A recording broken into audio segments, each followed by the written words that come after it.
नमस्कार मित्रांनो, स्वागत आहे सर्वांचं आपल्या या यूट्यूब चॅनलवर. मित्रांनो, आजच्या या सेशनमध्ये आपण भूमितीवरील प्रश्न सखोल स्पष्टीकरणासह आपण या ठिकाणी कन्सेप्टनुसार पाहणार आहोत. मित्रांनो, व्हिडिओ शेवटपर्यंत बघा. महत्त्वाचे प्रश्न तुम्हाला या ठिकाणी पाहायला मिळणार आहेत. शिक्षक पात्रता परीक्षा यासाठी खूप कमी दिवस शिल्लक आहेत मित्रांनो. 4 ते 5 दिवस आपल्याकडे शिल्लक आहेत. मग या दिवसांमध्ये जर तुम्हाला सुपरफास्ट रिव्हिजन करायचं असेल तर आपल्या चॅनलवरचे सर्व व्हिडिओज तुम्हाला शेवटपर्यंत बघायचं आहे. महत्त्वाचे प्रश्न आपण या ठिकाणी घेतलेले आहेत. बघूया मित्रांनो, प्रश्न कशा पद्धतीने आपल्याला परीक्षेला विचारले जातात. पहिलाच प्रश्न तुम्हाला या ठिकाणी स्क्रीनवरती दिसतोय. प्रश्न काय दिलाय बघा. एका त्रिकोणाच्या कोनांचे गुणोत्तर 2 3 4 आहे, तर त्या त्रिकोणाच्या सर्वात लहान कोनांचे माप किती? मित्रांनो, आपल्याला त्रिकोणाच्या कोनांचे गुणोत्तर दिलेलं आहे. काय दिलंय? त्रिकोणांच्या कोनाचे गुणोत्तर दिलंय 2 3 4 आणि विचारले त्या त्रिकोणाच्या सर्वात लहान कोनाचे माप किती. मग आता या प्रश्नाला सोडवण्याची पद्धत बघा कशी आहे. सोपी टेक्निक आहे मित्रांनो, लक्षात ठेवायचं आहे. बघा या ठिकाणी कोनांचे गुणोत्तर दिले 2 3 4 या ठिकाणी लिहून घेऊ आपण. 2 त्याच्यानंतर 3 त्याच्यानंतर 4 आहे. ठीक आहे. आता तुम्हाला याच्यामध्ये एक कन्सेप्ट लक्षात ठेवायचा आहे, तो म्हणजे त्रिकोणाच्या तीनही कोनांच्या मापाची बेरीज किती असते मित्रांनो?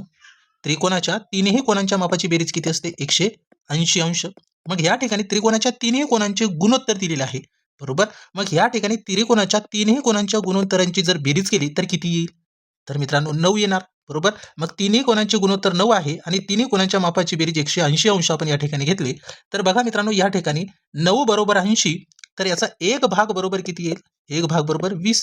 म्हणजे 9 1 9, 9 2 18, उरलेला शून्य इथे लिहिलं. बघा 20 आलं. म्हणजे 9 भाग बरोबर 180 असे कन्सिडर करा. तर एक भाग बरोबर किती? 20 अंश. आता आपल्याला विचारलेलं काय आहे, तर सर्वात लहान कोनाचे माप. मग या गुणोत्तरामध्ये सर्वात लहान गुणोत्तर किती आहे? 2. मग या 2 ला सरळ 20 ने गुणायचं आहे. 2 गुणिले 20 केले तर किती येईल मित्रांनो? 40. म्हणजे सर्वात लहान कोनाचे माप किती आहे? सर्वात लहान कोनाचे माप किती अंश मिळाले मित्रांनो? तर 40 अंश मिळाले. बघा पर्याय बी मध्ये आपल्या प्रश्नाचं उत्तर आहे. क्लिअर झाले? म्हणजे तुम्ही या ठिकाणी आकृतीवरून पण समजून घेऊ शकता मित्रांनो. बघा, सपोज आपण या ठिकाणी अशा पद्धतीने एक त्रिकोण काढले, त्याचं गुणोत्तर दिलंय 2, त्याच्यानंतर 3 आणि त्याच्यानंतर 4. म्हणजे हे गुणोत्तर दिले मित्रांनो तुम्हाला, तर तुम्हाला ऍक्च्युअली कोणाचे माप विचारलेलं आहे. मग बघा, या त्रिकोणाच्या तीनही कोणाच्या मापाची बेरीज किती असते? 180 अंश. मग या 2x म्हणा, याला 3x, याला 4x म्हणा. मग या ठिकाणी किती झाले? 9x बरोबर 180 अंश. मग एक भाग या 9 ने इकडे भागाकारामध्ये पाठवलं तर किती येईल? x बरोबर 20. मग सर्वात लहान 2x आहे, म्हणजे 2 गुणिले 20 किती येईल? 40 अंश. ठीक आहे. अशा पद्धतीने तुम्ही या प्रश्नाला सोडवू शकता. ओके, चला पुढचा प्रश्न बघूया. प्रश्न क्रमांक 2. बघा मित्रांनो काय दिलेला आहे. काटकोन त्रिकोणात कर्णाची लांबी 13 सेंटीमीटर आणि एका बाजूची लांबी 5 सेंटीमीटर असल्यास दुसऱ्या बाजूची लांबी किती? मित्रांनो, हा प्रश्न तुम्ही टेक्निकने सोडवू शकता, सोबतच पायथागोरसच्या प्रमेयानुसार पण सोडवू शकता. आपण या ठिकाणी सुरुवातीला पायथागोरसचा प्रमेय काय आहे ते आकृतीवरून समजून घेऊ मित्रांनो. त्याचा वापर कशा पद्धतीने करायचा आहे ते पण मी तुम्हाला या ठिकाणी थोडक्यात सांगतो. नंतर आपली टेक्निकने आपण सॉल्व्ह करूया. बघा, सुरुवातीला काटकोन त्रिकोणात कर्णाची लांबी दिली मित्रांनो 13 सेंटीमीटर आणि त्याच्यानंतर एका बाजूची लांबी 5 सेंटीमीटर दिली असल्यास दुसऱ्या बाजूची लांबी विचारली. मग आता काय करायचं बघा. या ठिकाणी जर समजा आपण काटकोन त्रिकोण काढले, बघा मी या ठिकाणी एक काटकोन त्रिकोण काढून घेतोय. हे समजा काटकोन त्रिकोण आहे. याच्यामध्ये आपल्याला कर्णाची लांबी किती दिली मित्रांनो? 13. हे आहे कर्ण, तर 13 सेंटीमीटर. त्याच्यानंतर एका बाजूची लांबी म्हणजे समजा आपण याला 5 घेतले, याला पॉईंटला नाव दिले ABC. म्हणजे BC घेतले 5, AC कर्ण 13 सेंटीमीटर. आपल्याला EB ची लांबी काढायची. मग मित्रांनो, या ठिकाणी पायथागोरसचा प्रमेय काय आहे? तर बघा, पायथागोरसचा प्रमेय आहे काय? तर कर्णाचा वर्ग बरोबर पायाचा वर्ग अधिक उंचीचा वर्ग, बरोबर. हे आहे पायथागोरसचा प्रमेय. मग तुमच्याकडे कर्ण किती आहे? 13. 13चा वर्ग करणार, बरोबर. पाया किती आहे? 5. 5चा करा वर्ग, बरोबर. उंची म्हणजे आपल्याला दुसरी बाजू आपल्याला काढायची आहे, उंचीचा वर्ग. 13चा वर्ग किती येईल? 169, बरोबर. 5चा वर्ग 25 अधिक उंची म्हणजे यचा वर्ग लिहू शकता. या 25ला इकडे घेऊन आले मित्रांनो, तर 169 वजा 25 होईल, बरोबर. यचा वर्ग जशाला तशी.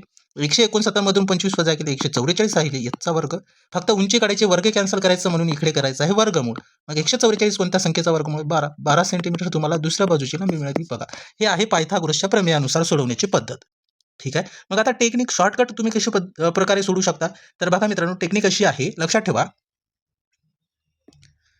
या ठिकाणी जर तुम्हाला कर्ण दिलेला असेल तर सरळ मित्रांनो कर्णाचा करायचा आहे वर्ग. किती येईल? कर्णाचा वर्ग 169. त्याच्यानंतर दिलेली दुसरी बाजू किती आहे? 5. 5चा पण वर्ग करा. 5चा वर्ग किती येईल मित्रांनो? 25. मग 169 मधून सरळ 25 वजा करा, किती येईल?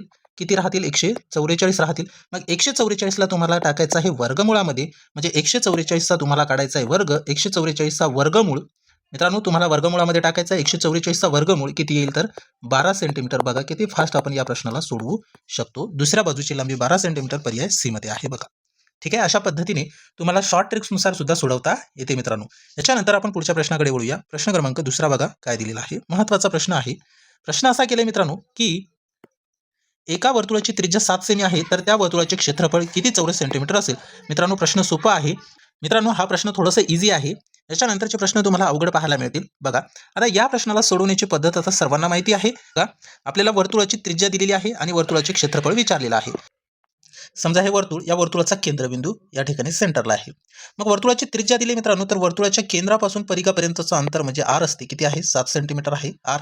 आणि आपल्याला याचं क्षेत्रफळ विचारले मित्रांनो. या वर्तुळाचं काय विचारले, क्षेत्रफळ विचारले. मग कसे काढणार तुम्ही, तर सर्वांना याची टेक्निक माहिती आहे किंवा सूत्रानुसार तुम्ही सुद्धा काढू शकता. वर्तुळाचे क्षेत्रफळ बरोबर पाय आरचा वर्ग. ठीक आहे, मग पायची किंमत किती घेणार मित्रांनो, 22/7 घेणार. ठीक आहे, मग आता या ठिकाणी पायची किंमत 22/7 घेतली गुणिले आर किती आहे तुमच्याजवळ, तर आर आहे 7 सेंटीमीटर. आर म्हणजे त्रिज्या, आर म्हणजे त्रिज्या. त्रिज्या किती आहे 7 सेंटीमीटर. ठीक आहे, मग या ठिकाणी 7चा तुम्हाला वर्ग करायचा आहे. बघा 22/7 गुणिले 7चा वर्ग म्हणजे किती 7 गुणिले 7 बरोबर. या ठिकाणी हा 7 आणि हा 7 डायरेक्ट झाली कॅन्सल. म्हणजे राहिलं काय मित्रांनो तुमच्याकडे, तर 22 गुणिले 7. 22 गुणिले 7 जर केले तर यांचा गुणाकार किती येईल, तर यांचा गुणाकार येईल 154 चौरस सेंटीमीटर. हे आपल्या प्रश्नाचं उत्तर आलं. ठीक आहे, 154. बघा पर्याय बी मध्ये आपल्या प्रश्नाचं उत्तर आहे. प्रश्न थोडंसं सोपं होतं. तुम्ही याला दुसऱ्या टेक्निकने सुद्धा सोडवू शकता मित्रांनो. परंतु आपण सूत्रानुसार का सोडवतो, कारण याच्यामध्ये जर वर्तुळाच्या क्षेत्रफळावर किंवा वर्तुळावर आधारित जर एखादा प्रश्न दुसऱ्या प्रकारचा विचारलं, जसे की तुम्हाला वर्तुळाचं क्षेत्रफळ दिलेलं असेल किंवा अर्ध्या वर्तुळाचं विचारलं, तर मित्रांनो तुम्हाला तशा टाईपचा प्रश्न सोडवता आला पाहिजे. त्यासाठी भूमितीवरील प्रश्न जास्तीत जास्त तुम्हाला सूत्रावरूनच सोडवायचा आहे. ठीक आहे, तुम्ही BSc किंवा MSc मॅथ केलेलं आहे, तर तुम्हाला कॅल्क्युलेशन करायला अवघड जातच नसेल मित्रांनो, कारण तुमचं कॅल्क्युलेशन फास्ट असतो. तुम्ही काही कॅल्क्युलेशन माइंडमध्ये सुद्धा करू शकता. त्यासाठी फक्त तुमची संकल्पना आणि सोबतच तुम्हाला सूत्र माहीत असणं गरजेचं आहे. ठीक आहे, आता हे एवढं सोडवण्याची पण गरज नव्हती. जर तुमच्या माइंडमध्ये वर्तुळाचे क्षेत्रफळ हे सूत्र माहीत असेल, तर तुम्ही डायरेक्ट या स्टेपवरती आले असते मित्रांनो आणि डायरेक्ट उत्तर पण काढू शकले असते. ठीक आहे, त्यासाठी कॅल्क्युलेशन फास्ट तुमचं असणं गरजेचं आहे. याच्यानंतर आपण समोरच्या प्रश्नाकडे वळूया. प्रश्न बघा काय दिलेला आहे. आता महत्त्वाचा प्रश्न आहे आणि थोडंसं अवघड प्रश्न आपण या ठिकाणी घेतलेला आहे. बघा समान त्रिज्येच्या आणि समान उंचीच्या वृत्तचिती आणि शंकू यांच्या घनफळाचे गुणोत्तर किती असते, असा प्रश्न केलेला आहे. बघा आता हा प्रश्न थोडंसं तुम्हाला अवघड वाटत असेल मित्रांनो, पण याच्यामध्ये जर तुम्हाला त्या वृत्तचितीचे घनफळ आणि शंकूचे घनफळ काढण्याचं सूत्र जर माहीत असेल, तर तुम्ही हा प्रश्न सेकंदात सोडवू शकता. ठीक आहे, आता माहीत नसेल तर तुम्ही आता या सेशनवरून लक्षात ठेवू शकता मित्रांनो. ठीक आहे, बघा काय प्रश्न दिले, तर समान त्रिज्येच्या, त्रिज्या कशी आहे समान त्रिज्येच्या आणि समान उंचीच्या वृत्तचिती आणि शंकू यांच्या घनफळाचे गुणोत्तर किती, असा प्रश्न केलेला आहे. म्हणजे आपल्याला या दोघांचा म्हणजे वृत्तचितीचा आणि शंकूचा घनफळ घ्यायचा आहे. ठीक आहे, मग वृत्तचितीचे घनफळ या ठिकाणी लिहू आपण मित्रांनो. वृत्तचितीचे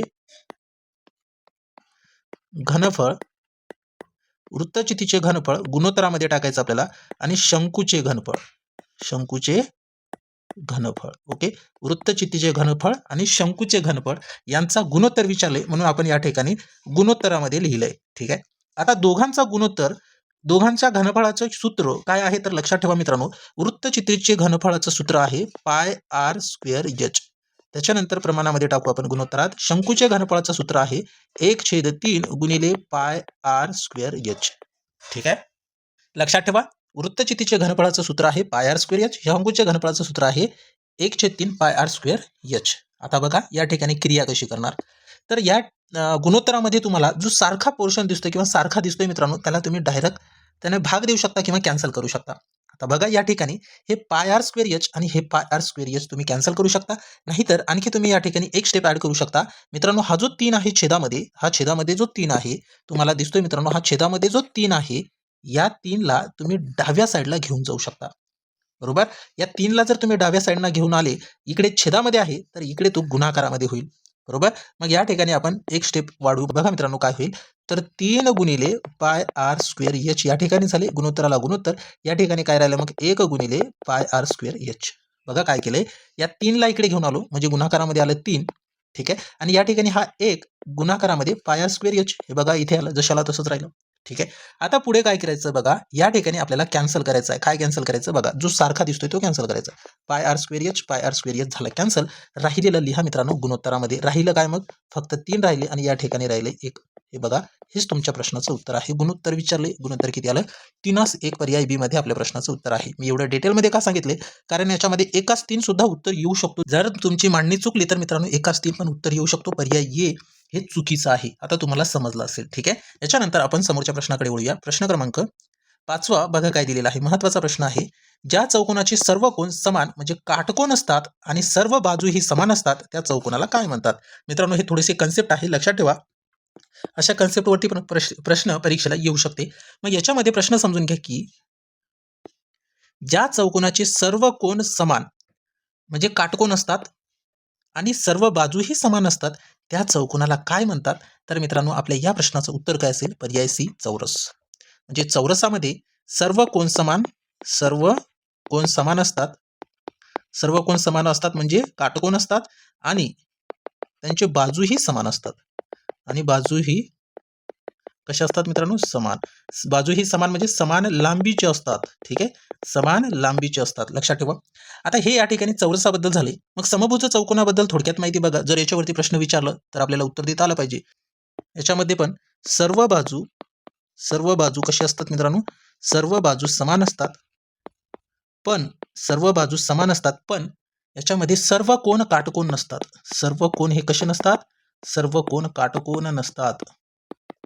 ठीक आहे. समभुज चौकोनामध्ये सर्व कोन काटकोन असते का, तर नसते मित्रांनो. ठीक आहे, एवढं लक्षात ठेवा. समभुज चौकोनामध्ये सर्व बाजू समान असतात पण सर्व कोन हे समान नसतात किंवा काटकोन नसतात मित्रांनो. ठीक आहे, एवढं लक्षात ठेवा.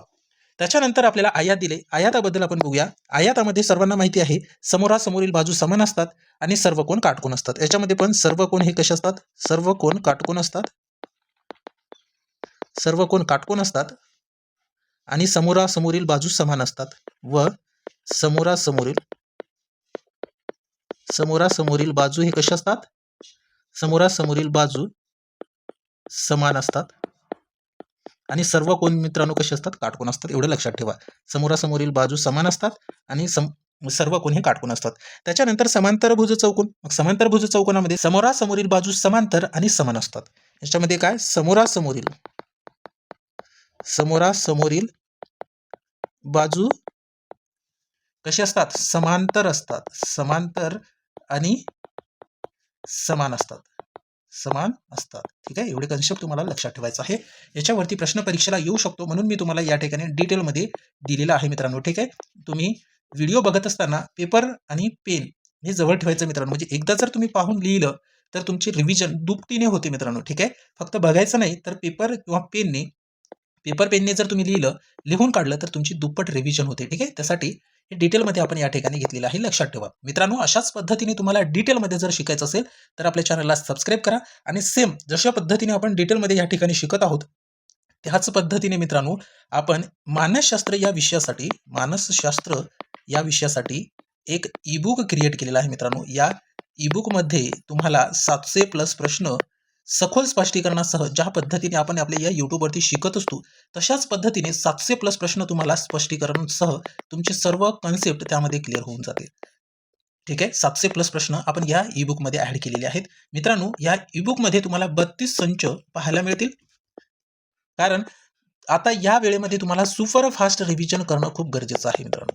सुपरफास्ट रिव्हिजन करणं गरजेचं आहे म्हणून आपण या ठिकाणी मानसशास्त्र या विषयावर एक ईबुक क्रिएट केले. संपूर्ण अभ्यासक्रम याच्यामध्ये तुम्हाला या 700 प्लस प्रश्नामध्ये तुमचे कव्हर होणार आहेत.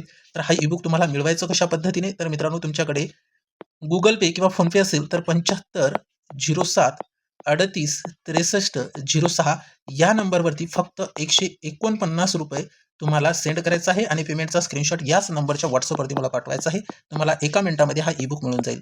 ज्यांना घ्यायचं आहे त्यांनी पटकन घेऊन टाका आणि फक्त 2 दिवसांमध्ये सुपरफास्ट रिव्हिजन करा मित्रांनो. या ईबुकचा फायदा एवढाच आहे, जर तुम्ही कुठे कामामध्ये बिझी असाल किंवा तुमच्याकडे जास्त वेळ नसेल तर मित्रांनो तुम्ही मोबाईलवरून हा ईबुक पूर्ण रीड करू शकता, रिव्हिजन करू शकता. हे प्लस पॉईंट आहे. ज्यांना घ्यायचं आहे त्यांनी पटकन या नंबरवरती ₹149 सेंड करा आणि पटकन हा ईबुक घेऊन टाका. सराव करा मित्रांनो फक्त 2 दिवसामध्ये. आता आपल्याला या ठिकाणी समोरचा प्रश्न बघायचा आहे, प्रश्न क्रमांक 6. व्हिडिओ आवडल्यास व्हिडिओला लाईक करा, सोबतच चॅनलला सबस्क्राईब करायचं आहे. प्रश्न 6 बघा काय दिले. 2 समांतर रेषांना एका छेदिकेने छेदल्यास तयार होणाऱ्या एकाच बाजूच्या आंतरकोनांच्या जोडींच्या मापांची बेरीज किती असते. मित्रांनो याचा कन्सेप्ट समजून घ्या. अशा पद्धतीचे प्रश्न तुम्हाला पाहायला मिळू शकते मित्रांनो परीक्षेमध्ये.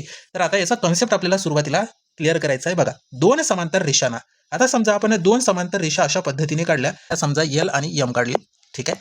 आणि या 2 समांतर रेषांना एका छेदिकेने छेदल्यास, म्हणजे या 2 समांतर रेषांना एका छेदिकेने छेदले, समजा अशा पद्धतीने एका छेदिकेने या 2 समांतर रेषेला छेदले, तयार होणाऱ्या एकाच बाजूच्या आंतरकोनांच्या जोडींच्या मापांची बेरीज किती. मग आंतरकोनांचं माप विचारले आपल्याला. मग आंतरकोनाचं माप या ठिकाणी कोणतं असणार आहे आंतरकोन, तर तुम्ही बघू शकता. एकतर हे आंतरकोन घेऊ शकता, याचं हे दुसरं आंतरकोन, ठीक आहे. या ठिकाणी हे 2 आंतरकोन. मग या दोन्ही आंतरकोनांची बेरीज किती असू शकते, 180 अंश असू शकते, बरोबर. मग हेच कोण घ्यायचे का, तर या ठिकाणी बघा हे आंतरकोनांची जोडी विचारली, हे आंतरकोन. मग या ठिकाणी जर तुम्हाला हा कोण घ्यायचा असेल तर या कोणासाठी हा कोण घ्यावा लागेल, मग बरोबर आहे.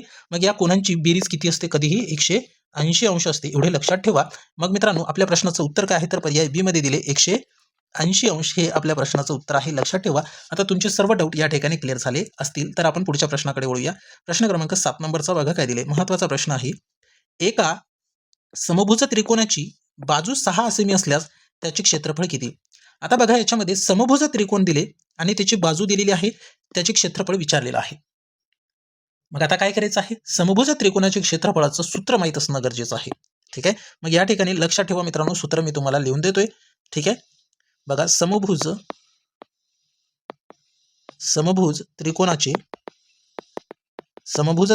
क्षेत्रफळ, समभुज त्रिकोणाचे क्षेत्रफळ काढण्याचं सूत्र काय आहे, तर लक्षात ठेवा वर्गमुळामध्ये 3/4 गुणिले बाजूचा वर्ग, हे सूत्र आहे. लक्षात ठेवू शकता मित्रांनो. 2-3 दिवस जर तुम्ही प्रॅक्टिस केली, सराव केलं, एक दोन वेळा लिहून काढलं तर इझिली तुमच्या लक्षात राहू शकते, ठीक आहे. आता या ठिकाणी आपल्याला समभुज त्रिकोणाचे क्षेत्रफळ विचारले, वर्गमुळात 3/4 हे जशाला तसे गुणिले बाजू किती दिलेली आहे 6 सेंटीमीटर, म्हणजे या ठिकाणी तुम्हाला 6चं काय करावं लागेल, वर्ग करावं लागेल. मग सरळ या ठिकाणी बघा 6चा वर्ग केला मित्रांनो तर किती येईल, 6चा वर्ग येईल 36, बरोबर. मग आता करायचं आहे भागाकाराची क्रिया. बघा या ठिकाणी आपण या 4 ने 36ला भाग देऊ, 4 1 4, 4 9 36, काय राहिले 9 वर्गमुळामध्ये 3. हे तुमच्या प्रश्नाचं उत्तर आहे. बघा पर्याय ए मध्ये दिलेला आहे, ठीक आहे. अशा पद्धतीने तुम्ही सॉल्व्ह करू शकता, फक्त सूत्र माहीत असणं गरजेचं आहे, ठीक आहे. याच्यानंतर समोरच्या प्रश्नाकडे वळूया. प्रश्न क्रमांक 8 नंबरचा महत्वाचा प्रश्न आहे. बघा काय दिले. वर्तुळाच्या केंद्रातून जीवावर टाकलेला लंब जीवेला काय करतो. आता याची कन्सेप्ट समजून घ्या, तेव्हाच आपल्याला हा प्रश्न सोडवता येतो. आता समजा मी या ठिकाणी अशा पद्धतीने एक वर्तुळ काढले, ठीक आहे. आता हे आहे वर्तुळ. या वर्तुळामध्ये काय म्हटलेलं आहे, या वर्तुळाच्या केंद्रातून जीवेवर, म्हणजे वर्तुळाचा केंद्र आपण या ठिकाणी घेतले, वर्तुळाचा केंद्र हे सेंटरला या ठिकाणी वर्तुळाचं केंद्र घेतले. मग वर्तुळाच्या केंद्रातून जीवावर, मग वर्तुळाच्या जीवावर म्हटले तर या ठिकाणी वर्तुळाची जीवा काढली आपण. बघा हे समजा वर्तुळाची जीवा काढली आपण. जीवेवर टाकलेला लंब, म्हणजे वर्तुळाच्या केंद्रातून जीवेवर टाकलेला लंब, म्हणजे या ठिकाणी काय होईल बघा, हे वर्तुळाचं केंद्र आहे समजा. या वर्तुळाच्या केंद्रातून जीवेवर टाकलेला लंब, हे बघा हे जीवेवर टाकलेला लंब काय करतोय असा प्रश्न विचारले. मग आता याच्यामध्ये बघा लक्षात ठेवा मित्रांनो, समजा हे जीवा ए बी घेतले आपण, वर्तुळाचा केंद्र ओ घेतले. मग वर्तुळाच्या केंद्रातून जीवावर टाकलेला लंब जीवेचा काय करतो, तर जीवेचा काय करतो मित्रांनो, समान 2 भाग करतो की नाही, समान 2 भाग करतो. याला समजा एन नाव दिलं. आता ए बी मध्ये ए एन आणि एन बी हे सारख्या लांबीचे झाले मित्रांनो. हे कशा लांबीचे झाले, सारख्या लांबीचे झाले. म्हणजे या ठिकाणी काय करतो, तर तो जीवेला दुभागतो, म्हणजे 2 भाग सारख्या मापाचे करतो, सारख्या अंतराचे करतो, सारख्या लांबीचे करतो. म्हणजे जीवेला काय करतो, तर दुभागतो. आता तुमचे सर्व कन्सेप्ट या ठिकाणी क्लिअर झाले असतील मित्रांनो, ठीक आहे. चला पुढच्या प्रश्नाकडे जाऊया. प्रश्न क्रमांक 9 नंबरचा महत्वाचा प्रश्न आहे. एका चौरसाचा कर्ण 10 वर्गमुळात 2 असेल तर त्याचे क्षेत्रफळ किती चौरस सेंटीमीटर असेल. काल आपण याच्यावरती प्रश्न घेतला होता मित्रांनो. चौरसाचा कर्ण दिला असेल तर बाजू आपल्याला काढता येते. आता आपल्याला क्षेत्रफळ विचारले. मग बघा प्रश्न कशा पद्धतीने सोडवू शकतो. आता समजा या ठिकाणी आपण चौरस काढले. समजा मी या ठिकाणी अशा पद्धतीने समजा आपण चौरस काढले मित्रांनो. मग आपल्याला दिले काय, चौरसाचा कर्ण दिले. हे या ठिकाणी हे चौरसाचा कर्ण आहे. किती, 10 वर्गमुळात 2. मग चौरसाच्या कर्णावरून आपण बाजू काढू शकतो की नाही, काढू शकतो. मग या ठिकाणी लिहिलं चौरसाचे कर्ण बरोबर काय आहे सूत्र, तर वर्गमुळात 2 गुणिले बाजू, वर्गमुळात 2 गुणिले बाजू. मग चौरसाचा कर्ण आपल्याला दिले किती, 10 वर्गमुळात 2. मग चौरसाचा कर्ण लिहिलं 10 वर्गमुळात 2 बरोबर हे वर्गमुळात 2 गुणिले बाजू जशाला तसे राहतील. मग 10 वर्गमुळात 2ला जर आपण डाव्या साईडला घेऊन आलो तर हे काय होईल, भागाकारात जातील म्हणजे कॅन्सल होतील. मग राहिलं काय, 10 बरोबर बाजू. म्हणजे तुम्हाला या चौरसाची बाजू किती मिळाली, 10 सेंटीमीटर. म्हणजे ही बाजू 10 सेंटीमीटर, ही बाजू 10 सेंटीमीटर, ही बाजू 10 सेंटीमीटर, ही बाजू 10 सेंटीमीटर. कारण चौरसाच्या चारही बाजू समान लांबीच्या असतात बरोबर. मग आता आपल्याला विचारले चौरसाचे क्षेत्रफळ. मग चौरसाचे क्षेत्रफळ काढत असताना काय आहे मित्रांनो त्याचं सूत्र, तर चौरसाचे क्षेत्रफळाचं सूत्र आहे बाजूचा वर्ग, बाजूचा वर्ग. मग बाजू किती काढली तुम्ही, 10. मग 10चा तुम्हाला काय करावं लागेल, वर्ग करावं लागेल. 10चा वर्ग किती येतोय, 100. 100 हे तुमच्या प्रश्नाचं उत्तर आहे. ठीक आहे. अशा पद्धतीने तुम्ही फास्ट कॅल्क्युलेशन करून प्रश्नाचे उत्तर काढू शकता. बघा पर्याय बी मध्ये आपल्या प्रश्नाचं उत्तर आहे. ठीक आहे. लक्षात ठेवा मित्रांनो, महत्त्वाचा प्रश्न आहे. याच्यानंतर आपण पुढच्या प्रश्नाकडे वळूया. बघा प्रश्न क्रमांक 10 नंबरचा काय दिले, जर एका घनाचे एकूण पृष्ठफळ 150 चौरस सेंटीमीटर असेल तर त्याचे घनफळ किती घन सेंटीमीटर असेल, असा प्रश्न केले. आता बघा आपल्याला दिलेलं काय आहे, तर घनाचे एकूण पृष्ठफळ दिले आणि त्यानंतर त्या घनाचे घनफळ विचारले. मग सूत्र, घनाचे एकूण पृष्ठफळाचं सूत्र काय आहे आणि घनफळाचं सूत्र काय आहे ते लक्षात ठेवणं खूप गरजेचं आहे. मग लक्षात ठेवा मित्रांनो, घनाचे एकूण पृष्ठफळ याचं सूत्र काय आहे, तर लक्षात ठेवा घनाचे एकूण पृष्ठफळ, घनाचे एकूण पृष्ठफळ, घनाचे एकूण पृष्ठफळ याचं सूत्र आहे 6 गुणिले बाजूचा वर्ग. घनाचे एकूण पृष्ठफळ काढण्याचं सूत्र आहे 6 गुणिले बाजूचा वर्ग. मग आपल्याला प्रश्नामध्ये एकूण पृष्ठफळ किती दिले, 150. 150 लिहून घ्यायचं आहे बरोबर 6 गुणिले बाजूचा वर्ग, हे तर देशाला तसेच राहतील. ठीक आहे. या 6ला इकडे घेऊन जा, भागाकारामध्ये जातील. म्हणजे 6ने भाग द्या, 6 1 6, 6 2 12, उरले 3, 30 झाले, 6 पंच 30, किती आले 25 बरोबर. या ठिकाणी काय राहिले मित्रांनो, बाजूचा वर्ग. आता हे वर्ग कॅन्सल करायचं म्हटल्यावर काय करावं लागेल, जर हे वर्ग कॅन्सल करायचे असेल तर या ठिकाणी तुम्हाला 25ला वर्गमुळात टाकावं लागेल. ठीक आहे. म्हणजे बरोबर या ठिकाणी वर्गमुळामध्ये 25 आले आणि या ठिकाणी काय राहिले, तर फक्त बाजू राहिली बरोबर. मग 25 कोणत्या संख्येचा वर्गमूळ आहे, 5चा. 25 कोणत्या संख्येचा वर्ग आहे, तर 5चा वर्ग आहे मित्रांनो. म्हणजे बाजू तुम्हाला किती मिळाली, 5 सेंटीमीटर बाजू मिळाली.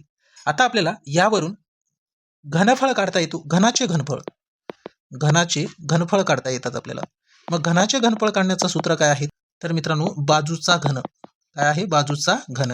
मग बाजू किती काढलेली आहे तुम्ही, 5 सेंटीमीटर. म्हणजे इथे तुम्हाला 5चा काय करायचा आहे, घन. 5चा घन किती येतो मित्रांनो, 125 घन सेंटीमीटर. हे तुमच्या प्रश्नाचं उत्तर आहे. बघा 125 घन सेंटीमीटर पर्याय बी मध्ये दिलेला आहे. ठीक आहे. त्यासाठी फक्त हे सूत्र महत्वाचे आहे, याच्यामध्ये कोणतेही टेक्निक वगैरे काहीच नसते मित्रांनो. तर तुम्हाला जर या प्रश्नाला शॉर्टकट आणखी सोडवायचं असेल तर तुम्हाला काही ना काहीतरी याच्यामधले स्टेप कॅन्सल करावं लागतात मित्रांनो, तेव्हाच तुम्हाला उत्तर काढता येते.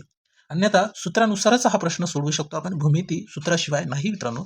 तुम्हाला जरी टेक्निक म्हटलं कोणी तर याच्यामधल्याच काहीतरी स्टेप आहे तो कॅन्सल करतो आणि डायरेक्ट आपल्याला त्या स्टेपवर आणून पोहोचवतो. म्हणजे तुम्हाला वाटते की हे ट्रिक आहे, ट्रिक वगैरे काहीच नसते. तुमचे जोपर्यंत कन्सेप्ट किंवा सूत्र तुम्हाला माहीत नसते तोपर्यंत गणिताची उत्तरं काढता येत नाहीत. ठीक आहे. याच्यानंतर आपण पुढच्या प्रश्नाकडे जाऊया.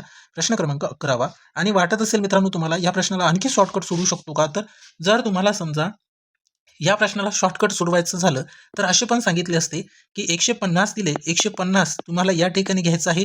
घन म्हणजे किती, या घनाला किती बाजू, 6. 6ने भाग द्या. 150ला 6ने भाग दिले 25 आले. मग 25चा घ्या वर्गमूळ, किती येते मित्रांनो 5. हे 5 तुम्हाला बाजू मिळाली. आता घनफळ काढायचं आहे. घनफळ म्हणजे 6. या ठिकाणी काय कराय, घनफळ म्हणजे काय, 5चा करा घन, किती येते 125. असे पण सांगितल्याने काही तुमच्या लक्षात बसेल का, तुम्हाला वाटेल फक्त की 2 स्टेपमध्ये उत्तर आलं, परंतु इथे गुणा, याचा वर्गमूळ करा, भागाकार करा, हे का केले ते समजायला पाहिजे की नाही. तुम्ही की डायरेक्टच या ठिकाणी 150ला घन म्हटलं, 6ने भाग द्या, येईल मित्रांनो 25. मग त्याचा करा वर्गमूळ. का वर्गमूळ करायचं, वर्ग का नाही करायचं, का 6नच भाग द्यायचं, हे पण समजायला पाहिजे ना. फक्त आपल्याला हे 2 स्टेप वाटतात की 2 स्टेपमध्ये उत्तर आले. खूप छान ट्रिक आहे, असं काही नाही. जोपर्यंत तुमचे कन्सेप्ट क्लिअर होत नाहीत, जोपर्यंत तुम्हाला प्रश्न नेमका दिलं काय, त्याच्यामध्ये विचारलेलं काय ते समजत नाही, तोपर्यंत गणित काहीच येत नाही. फक्त आपल्याला असे सांगतात की 150 घनफळ, एकूण पृष्ठफळ दिले, एकूण पृष्ठफळ दिले 150, याला 6ने भाग द्या. का भाग द्या? त्याच्या मागचं कारण हे सगळं आहे मित्रांनो, हेच आपल्याला माहीत असणं गरजेचं आहे. ठीक आहे, काहीच नाही, ट्रिक्स वगैरे काही नसते. 150 दिले, त्याला 6 ने भाग द्या, 25 येते, 25चा वर्गमूळ करा, 5 येते, बाजू मिळाली, घनफळ म्हणजे घन करा, 125 उत्तर आले. पण याच्या मागचं कारण कोणीही सांगत नाही. ठीक आहे, त्याच्यासाठी ट्रिकच्या मागे लागू नका. ट्रिक्स हे आपल्याला खूप महागात पडते. कधी? पेपरच्या वेळेस, काही येत नाही तेव्हा. ठीक आहे, तर मित्रांनो, जोपर्यंत तुम्ही डिटेलमध्ये शिकत नाहीत किंवा तुमचे कन्सेप्ट क्लिअर होत नाही, तोपर्यंत तुम्हाला गणिताचं काहीच येत नाही. ठीक आहे, त्याच्यानंतर चला पुढच्या प्रश्नाकडे वळूया. प्रश्न क्रमांक 11. एका आयताची लांबी 12 सेंटीमीटर आणि रुंदी 5 सेंटीमीटर आहे, तर त्याच्या कर्णाची लांबी किती? आता बघा, समजा अशा पद्धतीचा आपण आयत काढले. ठीक आहे, मग या आयतामध्ये आपल्याला, या प्रश्नामध्ये आपल्याला आयताची लांबी दिली मित्रांनो 12 सेंटीमीटर आणि रुंदी दिली 5 सेंटीमीटर. मग या ठिकाणी लांबी 12 घेतली आणि रुंदी 5 सेंटीमीटर घेतली. आता आपल्याला विचारलं काय, तर या आयताच्या कर्णाची लांबी विचारली. बरोबर, मग आयताच्या कर्णाची लांबी म्हणजे या ठिकाणी हे कर्ण आपल्याला विचारलेलं आहे. आता तुमच्या लक्षात आलं असेल की या ठिकाणी जर असा विचार केला मित्रांनो, जे दिलेलं आहे तीच जर त्रिकोण घेतले तर कोणता त्रिकोण तयार झाला? काटकोन त्रिकोण तयार झाला. बरोबर, मग काटकोन त्रिकोण आलं म्हणजे ती आपली टेक्निक.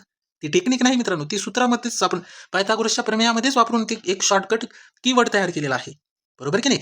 ते पण पायथागोरसच्या प्रमेयावर आधारितच आहे, ते पण सांगतो मी तुम्हाला.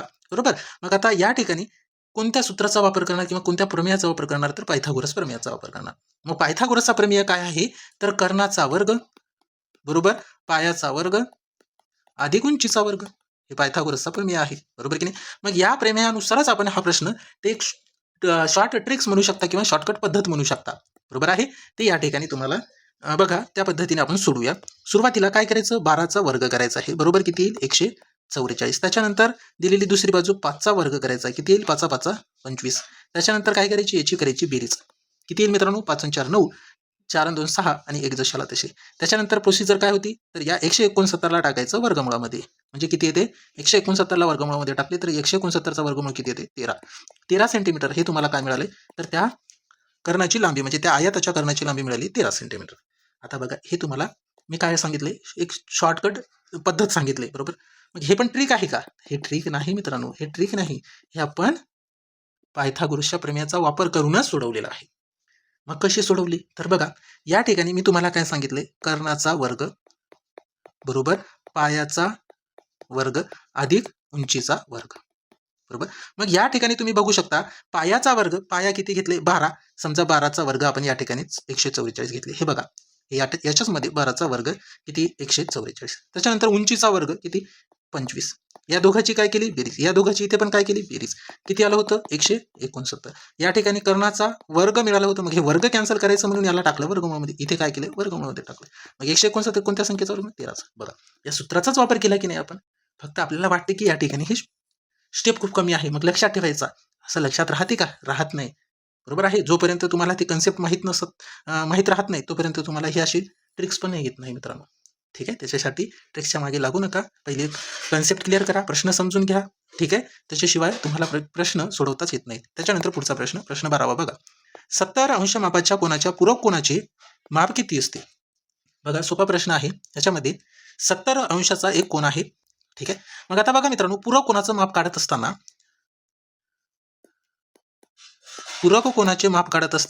काय करायचं आहे?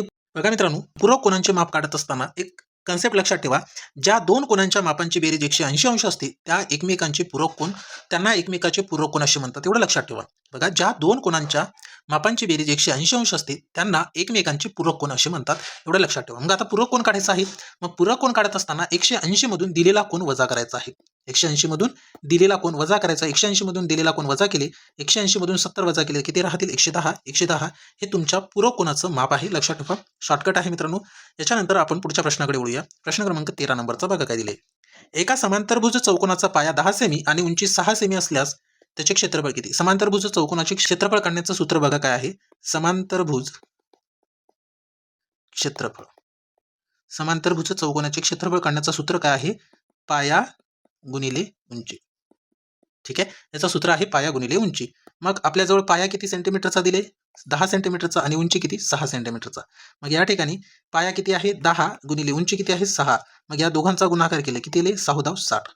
60 चौरस सेंटीमीटर हे आपल्या प्रश्नाचं उत्तर आहे. आता याच्यामध्ये सुद्धा तुम्हाला काही बघा पर्याय बी मध्ये आपल्या प्रश्नाचं उत्तर आहे. आता याच्यामध्ये बघा ट्रिक्स आहे म्हणून तुम्हाला या ठिकाणी काय सांगितलं असतं, फक्त एका सेकंदात किंवा तोंडी ह्या प्रश्नाला तुम्ही सोडवू शकता असं सांगितलं असतं मित्रांनो.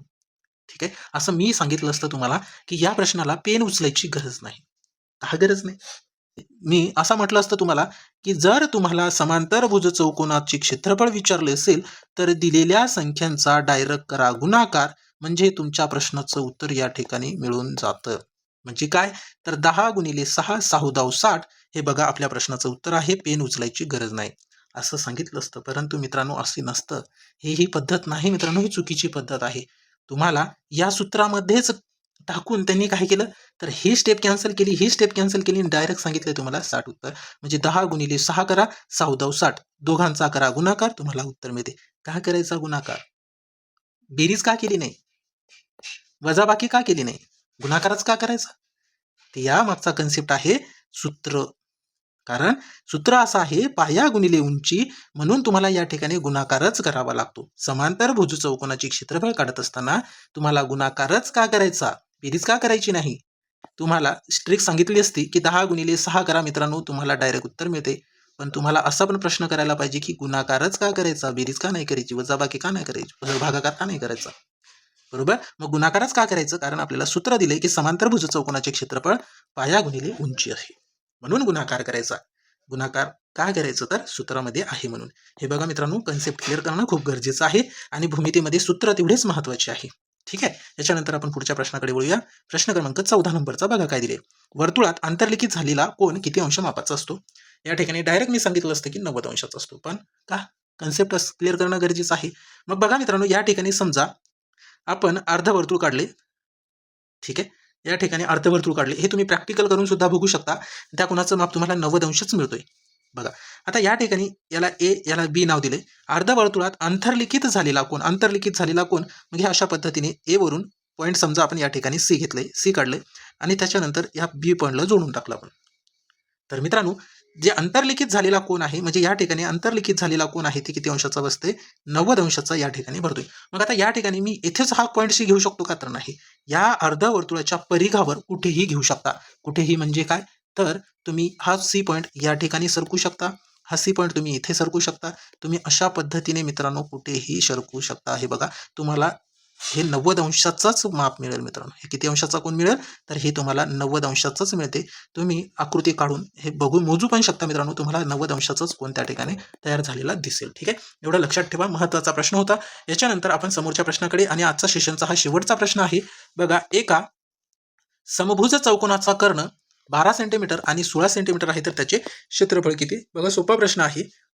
या प्रश्नाला सोडवत असताना सुरुवातीला आपल्याला काय दिले बघा, चौकोनाचे कर्ण 12 सेंटीमीटर आणि 16 सेंटीमीटर दिले, म्हणजे समभुज चौकोनाचे कर्ण दिले 12 आणि 16 सेंटीमीटर, विचारले त्याचे क्षेत्रफळ. बघा मित्रांनो, समभुज चौकोनाचे क्षेत्रफळाचं सूत्र काय आहे, तर लक्षात ठेवा, समभुज चौकोनाचे क्षेत्रफळ याचं सूत्र काय मित्रांनो, 1/2 कर्णाच्या लांबीचा गुणाकार, कर्णाच्या लांबीचा गुणाकार. आता या ठिकाणी बघा 1/2 जशाला तसे घेतले, गुणिले कर्ण पहिला काय आहे 12 गुणिले 16, म्हणजे कर्णाच्या लांबीचा गुणाकार म्हटले म्हणून आपण गुणाकार करायलो. मग या ठिकाणी बघा या दोन्ही भाग देऊ, बे एक बे, बे सक 12, 6 गुणिले 16 केले तर किती येईल मित्रांनो, 16 96, 96 चौरस सेंटीमीटर हे या ठिकाणी समभुज चौकोनाचे क्षेत्रफळ आहे, पर्याय बी मध्ये दिलेला आहे. ठीक आहे, अशा पद्धतीने हा प्रश्न आपण सोडवू शकतो मित्रांनो. आता याच्यामध्ये सुद्धा तुम्हाला ट्रिक अशा पद्धतीने मी सांगितली असती, पण हे सगळं चुकीचं आहे. मी जर हे जे तुम्हाला सांगत आहे आता, मी अशा पद्धतीने तुम्हाला ट्रिक सांगितली असती, तुम्ही सेकंदामध्ये हा प्रश्न सोडवू शकले असता. पण त्याच्या मागचा कन्सेप्ट तुमचं क्लिअर करणं हे गरजेचं होतं, म्हणून मी तुम्हाला एवढं हेच डिटेलमध्ये सांगितलं मित्रांनो. तुम्हाला अशी ट्रिक्स पण सांगितली असते, आणि ती ट्रिक्स याचवर डिपेंड आहे मित्रांनो, याच्याचवरती डिपेंड आहे. ट्रिक्स अशी काही नाही. बघा काय केलं असतं, मी जर तुम्हाला सांगितलं की हे ट्रिक्सनुसार तुम्ही सोडू शकता, तुम्ही असे पण सोडू शकले असते. तर या ठिकाणी तुम्हाला समभुज चौकोनाचं कर्ण दिले किती, 12 गुणिले 16 करा, 12 गुणिले 16 करा, आणि त्या गुणाकाराला सरळ 2 ने भाग द्या. बे एक बे, बे सक 12, 16 96 आलं तुमच्या प्रश्नाचं उत्तर. पण हे जे आहे हे कशावरून घेतले? या सूत्रावरूनच घेतले. तुम्हाला काय सांगितले की ट्रिक आहे. ट्रिक आहे का? नाही. सूत्रामध्येच त्यांनी मांडून तुम्हाला शॉर्टकट सांगून दिलं. म्हणजे ती कोणती पद्धत सांगितली? बघा, ही खालची स्टेप सांगितली तुम्हाला. हे वरचा स्टेप सांगितलीच नाही. वरची स्टेप कॅन्सल करून टाकली. आणि तुम्हाला वाटतंय काय? तर एका स्टेपमध्ये उत्तर काढले. खूपच चांगलं.